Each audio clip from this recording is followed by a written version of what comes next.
സുഹമാദേവിയിലെ പ്രഭുവിലെ ഭാർഗവിയുടെ വീട്ടിലെ മാധവൻ സമയാസമയം ആഹാരം കഴിച്ച് വളരെ സന്തോഷത്തിൽ അങ്ങ് താമസിച്ച് പോകട്ടോ.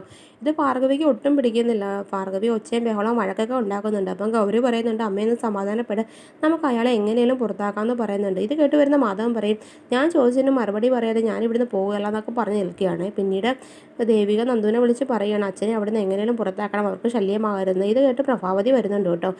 അങ്ങനെ ചന്ദ്രോത്ത് രജനിയോട് പറയുകയാണ് മീര, എന്തിനാണ് ദേവികയെ സിദ്ധാർത്ഥനങ്ങളോട് നിർത്തിയിരിക്കുന്നത്? അവളെ അങ്ങ് പറഞ്ഞു വിട്ടൂടെ? ഇല്ല, നമുക്ക് നാണക്കേടാവും, അവൾക്ക് കൊടുക്കാനുള്ള കൊടുത്ത് അവൾക്ക് അങ്ങ് പറഞ്ഞു വിട്ടൂടെ എന്നൊക്കെ പറയുകയാണേ. പിന്നെ മാധവൻ മുരളിയുടെ നന്ദനോട് ചോദിക്കുന്നുണ്ട്, മുരളിക്ക് രണ്ട് ഭാര്യമാരല്ലേ, ഒന്ന് എൻ്റെ മകളും ഒന്ന് ഇവളോ എന്നൊക്കെ പറയുമ്പോൾ ഭാർഗവി പറയും, അല്ല, ഗൗരി മാത്രം മുരളിയുടെ ഭാര്യ എന്നൊക്കെ പറയുക കേട്ടോ. അപ്പം മാധവൻ ചോദിക്കുകയാണ്, അപ്പോൾ എൻ്റെ മോൾ ആരാന്ന് ചോദിക്കുമ്പോൾ ഇവരെല്ലാം ഞെട്ടി നിൽക്കുകയാണ് നന്ദു. പിന്നീട് ഹോസ്പിറ്റലിലാണ് കാണിക്കുന്നത് കേട്ടോ. പ്രഭാവതിയോടും ദേവികയോടും ഡോക്ടർ പറയുന്നുണ്ട്, അപകടത്തിന് ശേഷം സിദ്ധാർത്ഥൻ ഒരു പ്രാവശ്യം മിണ്ടിയെങ്കിൽ പിന്നെ എന്തുകൊണ്ടാണ് ഇപ്പം മിണ്ടും മിണ്ടായിരിക്കുന്നത്, ഒന്നില്ലെങ്കിൽ സിദ്ധാർത്ഥൻ അഭിനയിക്കുകയാണ് എന്നൊക്കെ പറയുക കേട്ടോ. ഇത് കേട്ട് പ്രഭാവതിയും ദേവികയും ഞെട്ടി നിൽക്കുകയാണ്. അപ്പം പ്രഭാവതിക്ക് ചില സംശയങ്ങളൊക്കെ വരുന്നുണ്ട് കേട്ടോ. അപ്പോൾ ഇന്ന് നല്ലൊരു എപ്പിസോഡാണ്, നമുക്ക് പ്രതീക്ഷിക്കാം.